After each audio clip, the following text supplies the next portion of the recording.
গেমে এরকম হ্যাকার আসলে আর গেমই খেলতে মনে চায় না। অনেকে তো এই হ্যাকারদের জন্য গেম খেলাও ছাইরা দিছে। আর এই জায়গায় গারেনায় নর্মাল প্লেয়ারের আইডিগুলা ব্যান করতেছে, হ্যাকারের আইডিগুলা ছাইরা দিতেছে। অনেক নর্মাল প্লেয়ারের আইডিগুলা কিন্তু গারেনায় ব্যান করছে, অথচ হ্যাকারের আইডিগুলা দেখতেছি কোনো কিছুই করতেছে না গারেনা। গারেনা থাইকো তুমি তোমার হ্যাকার নিয়ে, যখন আমরা নর্মাল প্লেয়ারগুলা চলে যাবো তখন বুঝতে পারবা। একটা নর্মাল প্লেয়ার আর কত সহ্য করবে? আমরা বেশিরভাগ প্লেয়াররাই কিন্তু নর্মাল একটা ডিভাইস দিয়ে গেম প্লে করি, না আছে ভালো কোনো গান স্কিন, না আছে ভালো কোনো মুভমেন্ট। তা দিয়ে একটা ভালো প্লেয়ারের সাথে ফাইট নিতে আমাদের হিমশিম খেতে হয়, তার ভিতরে আবার এরা।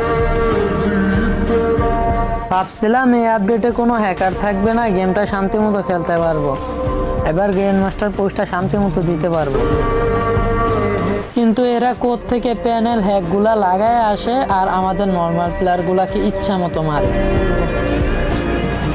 তো এই হ্যাকারের খেলাটা দেখো, এরকম হ্যাকার কিন্তু অনেকদিন পরে আসছে। এতদিন আসছে প্যানেল ইউজার, বাট ওদের গলিগুলা রিকোয়েল দিত বা দুই একটা শট হইলো অন্তত এদিক সেদিক যাইতো, কিন্তু এর একটা শটও এদিক সেদিক যায় না, যতটা মারবে অতটাই এনিমির বডিতে লাগবে।